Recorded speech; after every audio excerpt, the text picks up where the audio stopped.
Hello, welcome to my channel, or for any returning viewers, welcome back. If you clicked on this video, you probably saw the thumbnail or read the title, so you know the general idea of what I will be discussing today. During G1 of Monster High releases, we saw the introduction of many new characters. Some became fan favorites, while others, well, not so much. For some of the lesser liked characters, this was mainly due to their design or their personality. But for a few characters, the disdain came from a completely different place. Typically, a place of feeling misrepresented or mocked. Today, I will be going over a few of the most disliked and controversial characters in Monster High, while trying my hand at redesigning and revamping their characters in general. A side note before I begin. I was motivated to make this video due to the high demand of viewers who commented on my previous videos. A common consensus I found was that certain characters, of which I will discuss, were gross misrepresentations of the people and cultures they were inspired by. While I am not directly connected to any of the cultures I will be discussing today, I'll try my very best to do the due diligence of researching the cultures I talk about. And I'll be honest, I typically wouldn't touch a subject like this on my own without any catalyst, but since I have received an overwhelming amount of requests for these types of characters, and there aren't too many videos like this out there spreading awareness, I thought I should use my platform responsibly and discuss this despite my hesitation. One more thing before I begin. If you are connected to or are from one of the cultures I discuss, and after watching you have notes, I'd be more than happy to connect with you and discuss your concerns or critiques. I just ask that you be cordial and respectful in your response in the comments. That's all, so with that out of the way, we can get started. So, starting off with a pretty controversial one, we have Dawn Dancer. I had some conflicting results when looking for the correct pronunciation of her name, so I am going to be going off of what I found, which was Isi. This character received a lot of criticism once her design was released and she had a doll and she was in the show. Many people had a problem with her representation of indigenous or Native American folk. After doing some research, I found out that she is supposed to be from the Choctaw tribe, and she's a descendant of a deer spirit as well. I really didn't get this from looking at her design. Originally, I could tell she was a deer, but her clothing style was very young adult going to a music festival, not really a modern representation of a native person. Because of this, when redesigning her, I made sure to look at actual ceremonial dancers, while also keeping in mind that she is a young girl, so she would want to keep things a little more modern, but not like she's going to Coachella. And on that note, I will get started with the redesign. So I start off with the pose. I was struggling a little bit, if you couldn't already tell. I was trying to find a pose that would give her movement, but also allow the outfit to be a spotlight. One pretty evident thing I chose to change was the placement of her ears. I decided to put them on the sides of her head and make them a bit more deer-like. I know a lot of Monster High characters with animal ears typically have them on the tops of their heads, but they were looking very similar to the werecat or werewolf ears, in my opinion that is. So as I mentioned before, I was referencing a lot of photos off screen. Some of these photos included actual dancers from the Choctaw tribe, and some others included native and indigenous fashion weeks.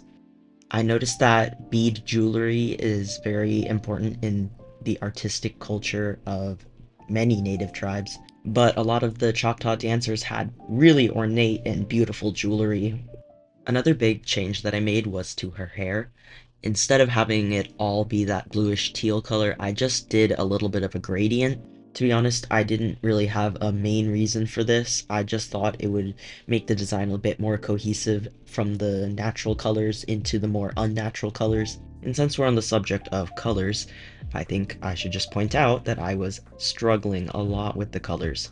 I kept going back and forth on what color I wanted her top to be versus the skirt, and the accents as well. You can see from the speed paint, I was struggling. I think things started to come together better when I settled on a color palette, which was keeping the blues and teals, but then also adding a bit of like a sunset vibe too. You can also see later on I decided to keep in the deep red. I originally wanted to keep it mostly blue, orange, yellow, but in the end I found that it works, you know. Sometimes things don't go as planned, but it ends up working nonetheless. I'm just realizing this now, but I forgot to mention I gave her real horns instead of the headband horns. I know that typically female deers do not have antlers, but I chose to keep them on her head as actual antlers for two different reasons. One reason is because it's just the iconic look of a deer. It helps the viewer know she is a deer. And a more important note is that since she is technically a deer spirit, I thought it would make sense for her to have a more fluid gender expression. What I learned from my research is that spirits don't typically have the adherence to gender norms, especially in native culture. In the end, I'm not mad at this design. I think she's pretty cute. I wish I could have made her a little bit more Monster High-esque though. I tried to incorporate some of the darker colors of Monster High, the edgier vibe, but I don't know if that came across super well. So for my second character in this video, I actually have been having quite a hard time finding information around the controversy. I've mostly had to scour the dreaded Reddit forums, but generally the consensus has been that this character, putting the name on the screen, sounds very similar to a term that is used in a derogatory way towards, if I am correct, Brazilian native folk. While I'm having a little bit of difficulty verifying the validity of these sources, I still think it's important to do thorough research before naming a character something that is possibly related to a negative connotation. For this reason, I think I personally would change her last name. I like the name Marisol, I think that's very pretty, but I don't want to have it in connotation with the negative term. So for Marisol's pose, I kept her in a kind of candid walking situation. It just makes sense, you know, she's a South American Sasquatch. So first thing I wanted to mention before I go too deep into this is that I know I was mentioning a lot of Brazilian influence before, but her original design seems to be very Peruvian inspired, and she's supposed to be from a place called Monster Picchu, you know, like Machu Picchu.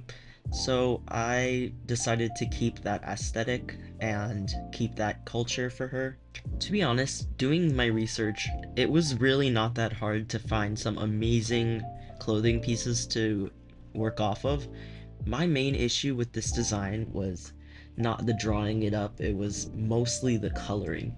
You will see throughout the process, I was struggling a lot with figuring out what colors I should add, what colors I should take away, what looks good together. Her original color palette is an absolute mess. I just gotta be real. I don't know why the designers chose this color palette, and I tried my best to work with it, but you get what you get. This is my best effort. And I know y'all are gonna be like, why didn't you just change the color palette? I could have done that, yeah, I could have made it much easier for myself, but then again, I love torturing myself, so yeah. In her original design, she had a little green hat. I decided to keep this aspect since hats in Monster High characters aren't super common. I just updated it a bit to be more Peruvian, I guess. I love the little pom-poms on Peruvian clothing and all the intricate colors and details of the stitching. I kept her little ankle fluff, and I made sure to keep her feet big because that's part of her design. She is like a big foot, and part of her character was like, she's so insecure about her feet, but it's not that they're so big, it's that they're the smallest in her village. What? Sorry about that. I just thought that was a little goofy story element that they put in there. I think the main thing for me that was throwing the design off from the original was that kind of electric green that they were using on her braids, on her skirt, all over her. I really don't think that goes well with the purple and pinks that they were trying to also incorporate. You can see I tried to remedy that, but there's only so much I can do to fix her, okay? So the next character I will talk about is honestly not controversial in her own merit. She's honestly a really pretty character, and I think most people like her. The main controversy comes from what happened with her doll. The character I'm talking about is Honey Swamp from the Frights Camera Action line. She's one of the very few characters in Monster High who has like very textured hair. She has an afro on her character in the doll and in the series.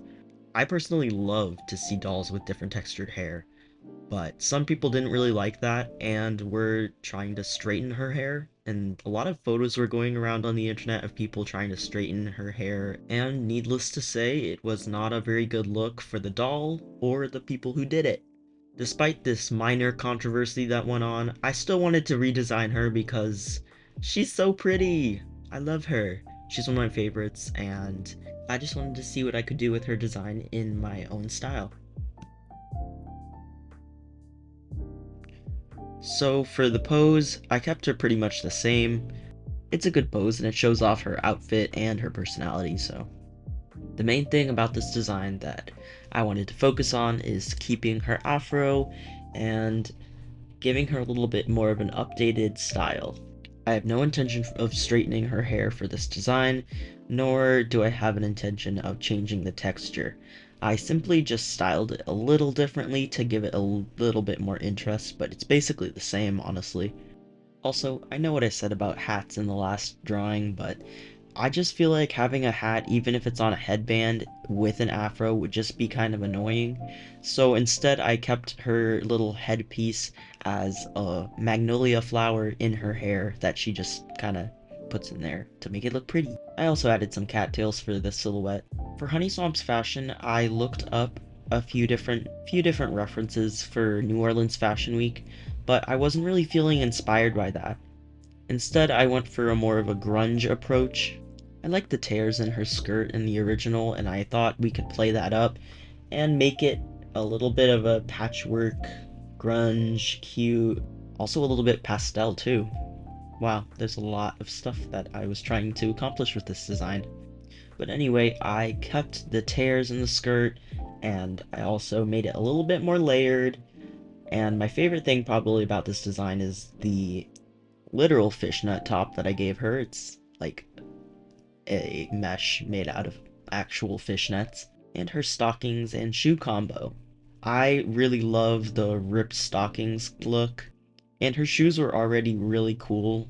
I like how they kind of resemble alligators and also the Spanish moss that hangs from the trees. When I got to the colors, I really did try to incorporate the lilac or really light purple as well, but in the end, I just thought it didn't look great. I tried to incorporate it into the skirt and a little bit elsewhere, but it just didn't really work out, so I kept her mostly with the seafoam color and a little bit of the pastel pink. I had a good time with her design. It was really fun, and I loved reimagining her in a different fashion style and my own art style.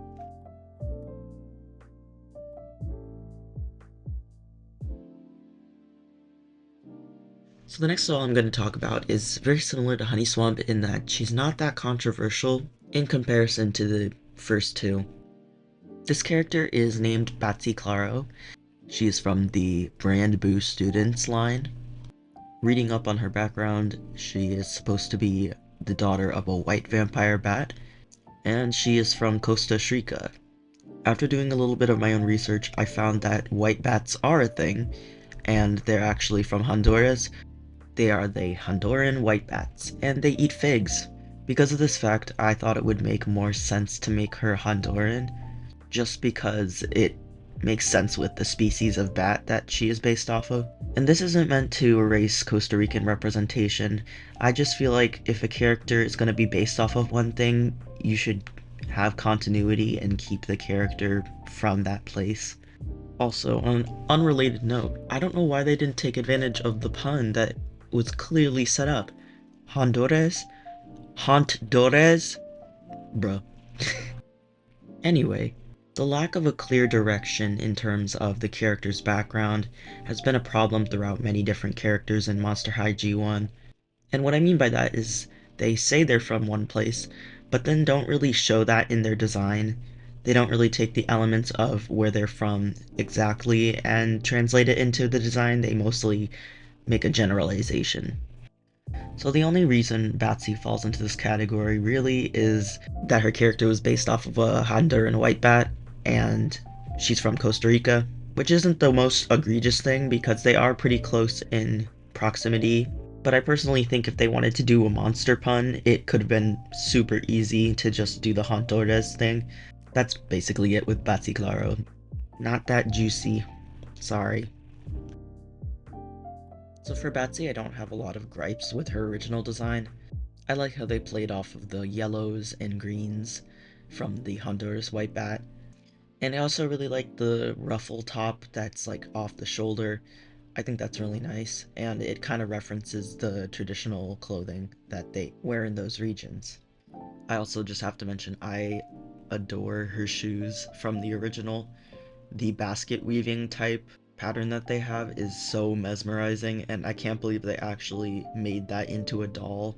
I just feel like that would have been such a pain to 3D sculpt. If I'm being honest, I didn't change too much about Batsy. I just took away some of her facial markings because I didn't want it to be construed as mocking tribal markings, even though I found out that they're supposed to be markings that show echolocation.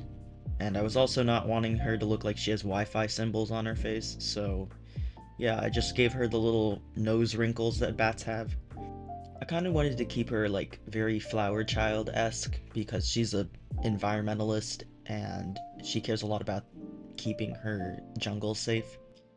I gave her a flower in her hair too. It's actually a fig blossom, harping back to how white bats eat figs.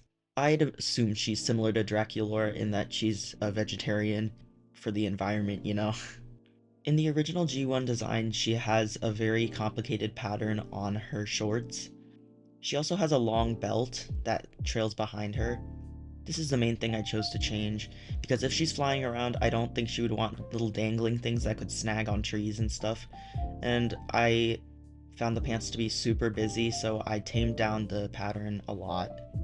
I kept her wings and simplified the shape a little bit more, but I think it's cool. It adds to her silhouette and it differentiates her from other vampires.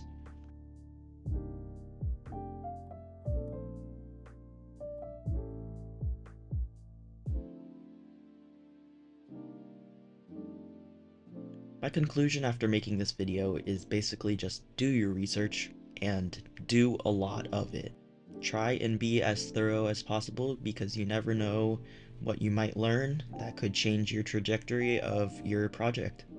I think my main problem with doing this project was trying to incorporate the color palettes of the original design into the new ones. Some of them were really easy to work with while others were a pain. But for the sake of keeping this video a decent length, I will definitely further elaborate in the comments.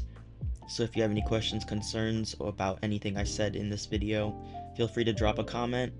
I will most likely respond, or I'll try to at least.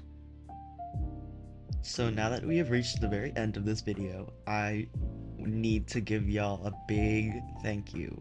I might be able to monetize my content soon, which means I'll have a source of income, which is great because I am a broke college student and I enjoy making these videos, and if I can make money off of things that I actually enjoy, that would be absolutely amazing. So I'm giving y'all a big thank you, and thank you. I am so appreciative, and I hope I can continue to make content that you enjoy. Thanks for watching.